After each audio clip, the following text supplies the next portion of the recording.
नमस्कार बंधुरा मधुमिता रान्नाघरे तुम्हारे सबाइके स्वागत। आशा करी तोमरा सबाई खूबই ভালো আছো। तो আবার চলে এলাম একটা নতুন ভিডিও নিয়ে। তো তোমরা দেখতে থাকো ভিডিওটা।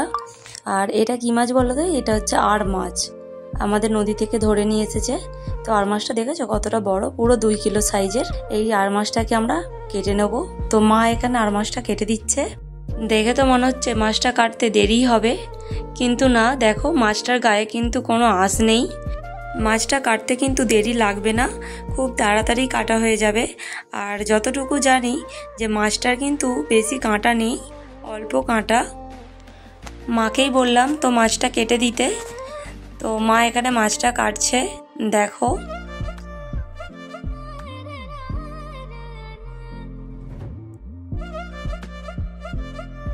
দেখেছো পুরো আয়নার মতো চকচক করছে মাছটা, খুবই সুন্দর মাছ।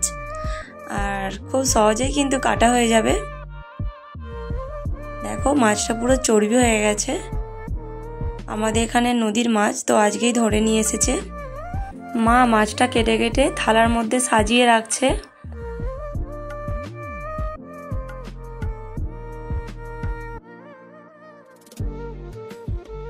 ফাইনালি মাছটা কিন্তু পুরোটাই কাটা হয়ে গেল। তো দেখো, আর মাছের মাথাটা কিন্তু খুবই শক্ত, কাটতে খুবই কষ্ট হয়েছে। তো যাই হোক, মাছ তো কাটতেই হবে। তো পুরো মাছটাই ভালোভাবে কাটা হয়ে গেছে, খুব পরিষ্কার করে ধুয়ে নেব। তো মাছগুলি খুব ভালোভাবে ধুয়ে নিয়েছি। আর যেইগুলি রান্না করব সেই মাছগুলিকে আমি একটা থালার মধ্যে নিয়ে নিয়েছি। তাতে পরিমাণ মতো লবণ, হলুদ আর সরিষা তেল দিয়ে খুব ভালোভাবে মাখিয়ে নিতে হবে। মাছটা কিন্তু খুবই সুন্দর আর নরম, দেখো মাছের পিসটা। আর তোমরা যদি এইভাবে রান্না করো আরও সুন্দর লাগবে। তো খুব ভালোভাবে আমি হলুদ লবণ মাখিয়ে নিয়েছি। এরপর পোড়াকে খুব ভালোভাবে গরম করে নিয়ে তাতে পরিমাণ মতো সরিষা তেল দিয়ে দেবো মাছ ভাজার জন্য। এরপর মাছগুলি আমি ভেজে নেব।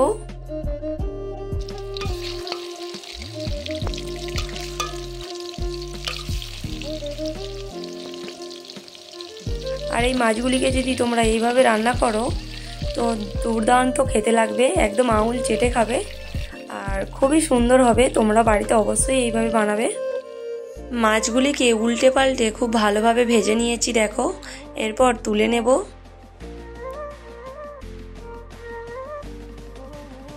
সব মাছগুলিকে প্লেটের মধ্যে তুলে নেব। আরও বাকি যেই মাছগুলি ছিল সেই মাছগুলিকেও আমি একইভাবে ভেজে নেব।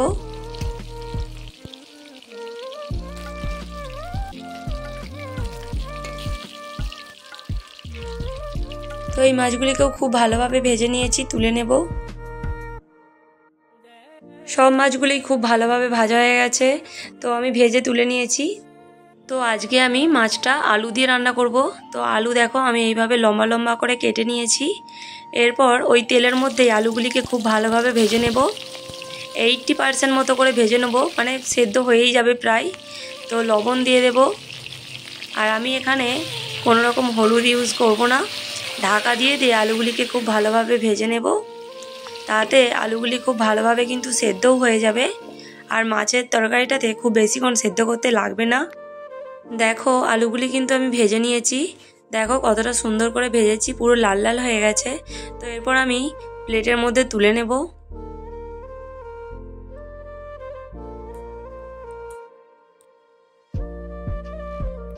এরপর ওই তেলের মধ্যে আরও অল্প পরিমাণে যদি তেল প্রয়োজন হয় দিয়ে দেবে। তো আমিও দিয়ে দিয়েছি। 2টো তেজপাতা আর গোটা গরম মশলা দিয়ে দেব। গোটা গরম মশলাতে আমি লবঙ্গ, দারচিনি আর এলাচ নিয়েছি, তো দিয়ে দিয়েছি। এরপর দিয়ে দেবো পেঁয়াজ কুচি।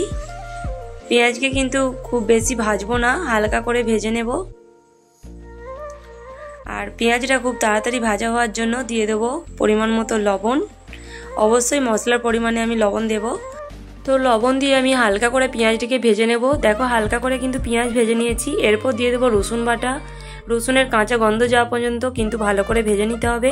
এরপর আমি একটি পেস্ট বানিয়ে রেখেছিলাম, তার মধ্যে ছিল গোটা লঙ্কা, আদা আর গোটা জিরে। খুব ভালোভাবে কিন্তু আমি একটা পেস্ট বানিয়ে নিয়েছি। আর আমি এখানে কিন্তু গুঁড়ো লঙ্কা ইউজ করব না, এখানে আমি গোটা লঙ্কা ইউজ করেছি।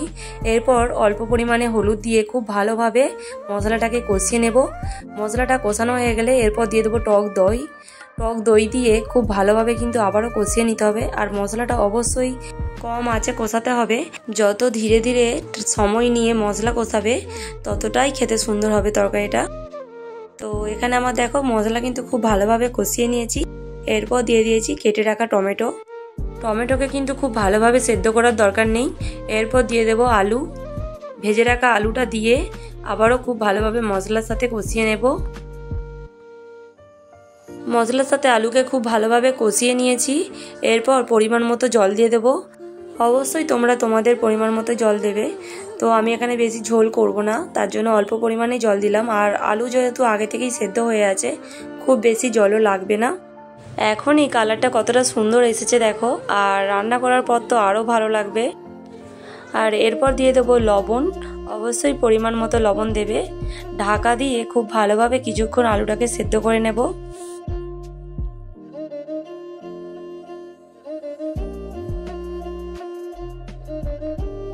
তো আলু খুব ভালোভাবে কিন্তু সেদ্ধ হয়েই গেছে। এরপর দিয়ে দেবো ভেজে রাখা মাছ। সব মাছগুলিকেই আমি ঝোলের মধ্যে দিয়ে দেব। দিয়ে কিছুক্ষণ খুব ভালোভাবে আবারও সেদ্ধ করে নেব, যাতে মাছটাও খুব ভালোভাবে সেদ্ধ হয়ে যায়। তো দেখো এখনই দেখতে কতটা সুন্দর হয়েছে, আর গরম ভাতের সাথে পুরো জমে যাবে। তো এরপর দিয়ে দেবো একটা কাঁচা লঙ্কা। আরও 2 থেকে 3 মিনিট খুব ভালোভাবে ফুটিয়ে নেব, তাতে আলু মাছ সব পারফেক্টভাবে একদম সেদ্ধ হয়ে যাবে। তো এরপর দিয়ে দেব ধনে পাতা কুচি, কারণ রান্নাটা পুরোপুরি কমপ্লিট। তো দেখো কতটা সুন্দর হয়েছে, লাগছে তো লোভনীয়, আর দারুণ খেতেও হয়। তোমরা এইভাবে অবশ্যই বাড়িতে বানাবে। তো এখানে কিন্তু আমার রান্না পুরোপুরি কমপ্লিট।